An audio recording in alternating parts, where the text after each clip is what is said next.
Good job. Say hi to everybody. Use this camera. You know the long one there? That one, that one. I'm so happy to have you here in studio. Yeah? Are you happy to be here? Yeah, I'm really happy. You're really happy? Yes. So you know when Willis was teaching us the different pronunciations, you said that the word he said, you can actually say the long one and what it means. Yeah. All right, Ebu, tell us. I want to hear it from you. The word is pneumono ultramicroscopic silicovolcanoconiosis. Come on. Come on. Okay, you should know what, you should just continue with the show. Just repeat that again. Pneumono ultramicroscopic silicovolcanoconiosis. Okay, and what does that mean? It's a lung disease. It's a lung disease. Yes. How do you know that? Because I saw it when I was watching, I always watch this thing called Be Amazed. Okay. And then there was an ad. That's where I knew the word. Oh, you knew the word, the lung disease. Okay, Yes. wow. Okay, so, okay, nice. I'm sure your mom is happy. So, ladies and gentlemen, Alana Chelangat, she, you know, was one of the representatives who spoke in Baku at the COP29, of course, to do everything to do with climate change. And she's one of the voices regarded as the voices representing children. And she knows so much. So first, before we get to climate and everything, all the complicated stuff. So tell me about yourself. How old are you? What grade you are on? And anything that you want to discuss with us today. So my name is Alana Chelangat. I am 12 years old. I am currently going to grade 8. Okay.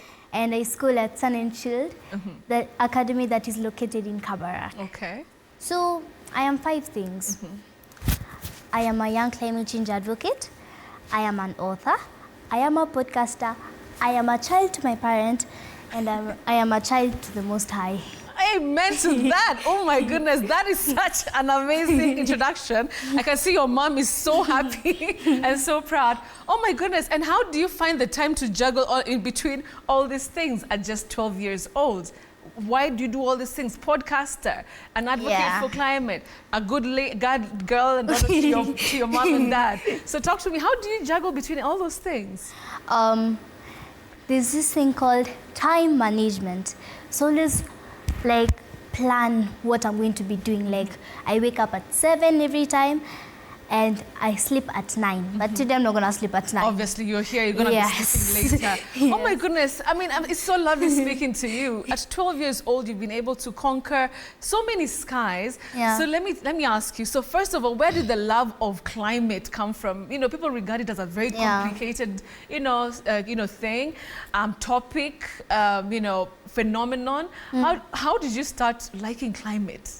I started when I was 5 years old. Okay, what happened that you... I was watching news, then I saw this family from Turkana suffering from drought. And in my heart, I'm like, I never knew what was happening, but it felt really sad seeing a family suffering because the children were really thin. They don't have food to eat at all. So my mom over there. Yeah, mom. She's the one who guided me. So when you saw the children, what did you feel and why did it interest you? When I saw the children, I felt have you ever felt like energy is...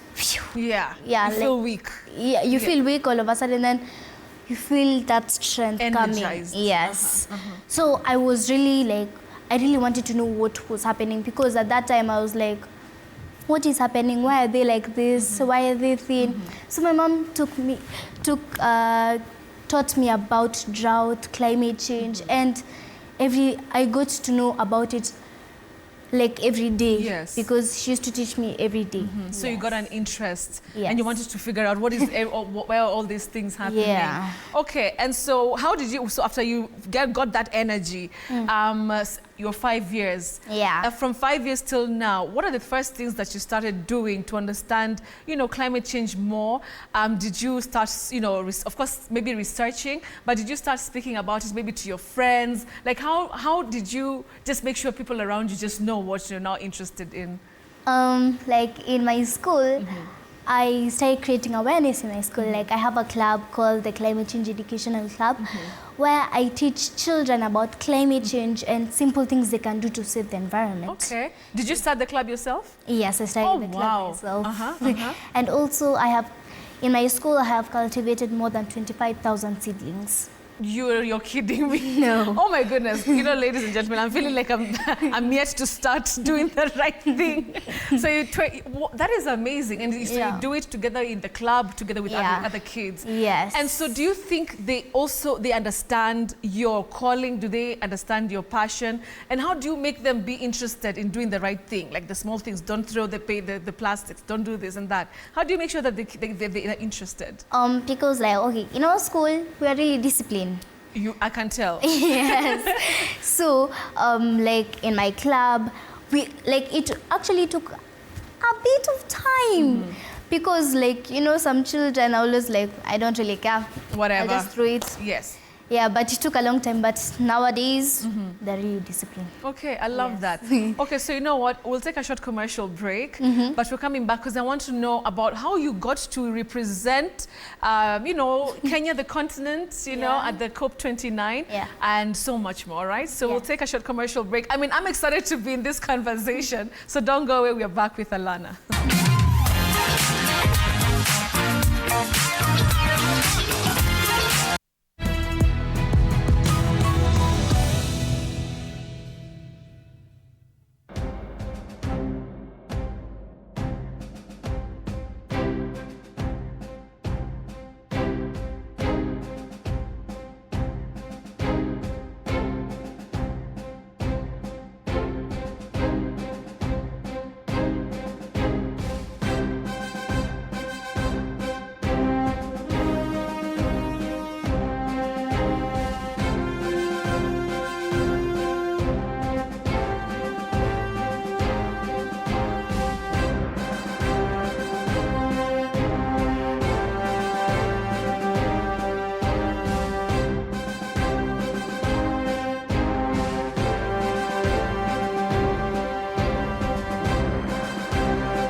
right, and welcome back. That song also has a little bit of a jig to it.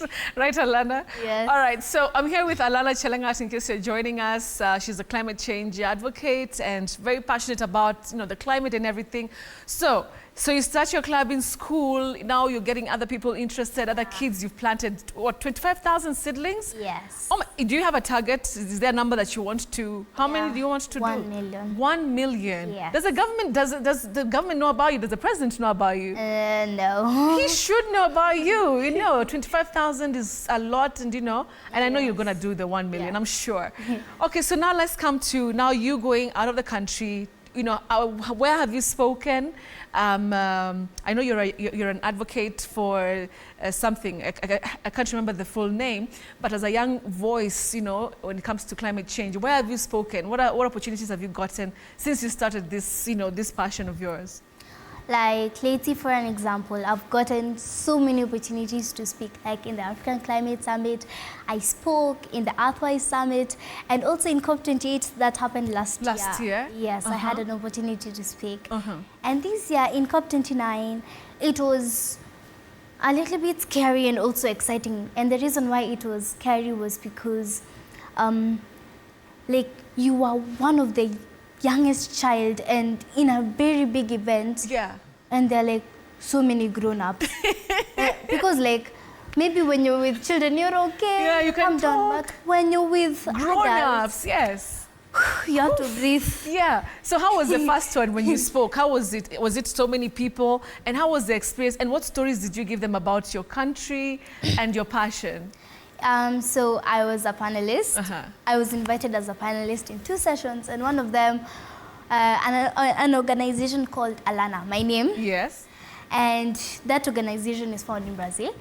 And that organization, we were talking about, on that panel, we were talking, as children, we were talking about the message we want to tell leaders. And also, we were also talking about our countries, what like we're facing in our country, the effect of Oh my goodness. change. Yes. And what is the one thing that you remember you told the leaders as children? What is the one message that you had for the leaders that you remember very well? I remember what I told leaders is that it was that also as children we can lead. So like they should give us an opportunity for also us to lead, so we can see how children can also lead. Hey! So you tell those leaders, like, even as children, we can do it. Okay, Yes. and it's good to have a voice. Speaking in all these places, we'll talk about COP29 in a few, but just speaking in all these conferences, do you feel like people are interested to know what children think about the climate? Do you feel like right now the leaders are more open to knowing, okay, what does Alana think, or what does this other kid think about what we're doing in terms of making sure that you have a clean environment? Yeah, actually, because like every time I speak, like after an event, I always feel so empowered, and leaders come to me and ask me, when did you start? Like, where did you get that confidence to just start what you're doing right now? And they also ask me like what I will tell other leaders, because they're leaders, what I will tell them, what we want, as children. I love that. Okay. Let's now talk about, of course, COP28 was last year, COP29 was this year. Yes. What did you speak about? And was it a panel, or did you stand in front of the days? Remember what Phyllis told us, days? And, just spoke to everybody and what message did you have for them? I was only in a panel, but I never got, but in a panel, I was, like in my first panel, it was about the youth dialogue, and I was the only child in the whole panel. The only one? Yes. No way. And everybody else was an adult? Adults. How was that for you? Were you scared? I was kind of scared, but I breathed in and out. Yes. So what was your contribution in that panel that you can remember? My contribution to that panel was like what we are facing in Kenya, what we want as children, and the message also. Plus, okay, in COP29, we know it's a financing COP, right? And in this financing COP, the global north is supposed to give the global south us money, right? Yes, aid, because we are the most affected, right? So like they were asking me mostly because I was the only child in the panel, like what would you like advise leaders to do? Yeah, in terms of the spending. Yes. Okay. Of the money. Of the money. Yes. Let me ask you, because I know like there are young people like you, okay, maybe a bit older, like, Greta. Yes. Greta Thunberg, I'm sure you know her. Yes. Who can you say is a person who you look up to? Not even the adults, leave the adults alone. Okay. Children or youth who've had their voices heard and you feel like they're making a difference and you look up to them. Do you have anybody from Africa, from Kenya, who you look up to with regard to climate action? Don't tell me you don't have anybody in Kenya. Oh my goodness, we're doing really badly. You know about Wangari Maathai, though? Yes, I know about Wangari. We can start there at least. Yes. There is Wangari Maathai. There is Liz Wathuti. Okay. There is also Anita Soina. Oh, lovely. Yes. Yeah, Anita is also doing a fantastic job. All right, so where do you see yourself taking this message in the coming years? I mean, right now you're 12, you still have school. I'm sure your parents want you to, to do well in school too. Yeah. But what are you seeing yourself doing in the next couple of years with regard to this thing that you're very passionate about? Evidently, I can see in your eyes, in your face, she's talking, she's like so excited about it. Where do you see yourself and what do you want to achieve in the coming years? One thing I want to achieve in the coming years, I want to first finish my goal of planting 1 million. Wow. Do you have a time limit? Like you're looking at 5 years from now, 2 years from now? Like when let's say when I'm 13 or 14. What? That is like in a year or two? Yes. Okay. Okay, I'll help you with a couple of them. And also, another thing that I want to achieve is like, I want to know more about climate change. Okay. Yes. All right. And for children who probably will watch this interview or they're watching it right now, okay, you know, what would you want them to know? What are the simple things that they can do to make sure that, you know, they're also part of the solution? One thing they can do is they can create awareness in the community about climate change, and also they can do they can be participating in greening activities like going to plant trees in Karura Forest, doing cleanup activities. All right. And you know, even at home, planting trees at home. Yes. In your neighborhood. In the neighborhood and everything. All right. So you want these children to, you know, to at least, you know, be part of the solution. What about the adults? What can you tell us? One thing I will tell the adults. Because every time, like let's say, every time I go somewhere, I always find the adults littering. Littering. Very, very much. Yes. It's wrong. Yes. Or when they're driving, especially and there's during a dustbin next to them. or when they're driving, do you know what they do? They throw the papers, the you know, the cups outside. Outside the window. Outside the window. So one thing I will tell them is, even though you're driving, you should just keep like the trash somewhere. Yes. And also, I should also tell leaders to keep their promises. Yes. You feel like they do not keep their promises. Is there one in particular that you feel like they have not kept in terms of, you know, going green? Like for an example, in COP29, the Global North was supposed to give the Global South money, and they kept the promise, but they did not keep the promise. They did not keep their promise. Yes. So they promised they're going to give you some cash, and the cash has not come. Yes. Okay. I don't know if it's a thing about leaders, but we hope they're going to, you know, to listen and, you know, do the right thing. Yes. Okay, now let's come to Alana, the girl who's growing up. You know, do you feel like maybe this passion of yours has maybe stolen a little bit of your childhood of being able to just be a normal kid, playing around, you know, just chilling with your friends, you know, doing the things that just, you know, 12-year-olds do? Do you feel like that has kind of like taken a little bit of that from you? Nope, not at all. Really? Yes. Okay, like the things that 12-year-olds do, you know, like simple things. Yeah, but here's the thing, like what I talked about, time management. Like Oh my God. Okay, I feel like she should be the one to interview me about it. Time management. Time management. Okay. Like every day, I always have like 1 hour or 30 minutes to learn about climate change, because I know I have to go play, I have to read. Like I give myself 2 hours to read a storybook. Yes. Yeah, and also 1 hour on climate change. Okay. Then the rest you can be a child. Yes, I'm a child still. You're a child still. Yes. All right. Your mom is here. Is there anything that you want to say to them as we wind up? Or is there anybody who you feel has really helped you into this journey of becoming, you know, a soldier for our climate? And what would you want to tell them? So many people have supported me, like my parents, my siblings. Do they think that, oh my goodness, Alana is like crazy? Yes. Like my parents, my siblings, my cousins, and also like the people who manage my social media platforms. Also, you don't manage it yourself? Yes, I don't manage Great. it myself. I like your parents. That's good. Yeah, social media is not for children. Yes. All right, I love that. Well, you know what? I wish you all the best, and we're here to support you as TV47, as Betty. And, you know, keep going and keep doing what you're doing. I'm sure one day we will see you, you know, speaking in the biggest, you know, climate event. I'm sure about that. All right. Anything else you want to tell us about going green, apart from your suit? Come, stand up with me. You help me finish the show. Come.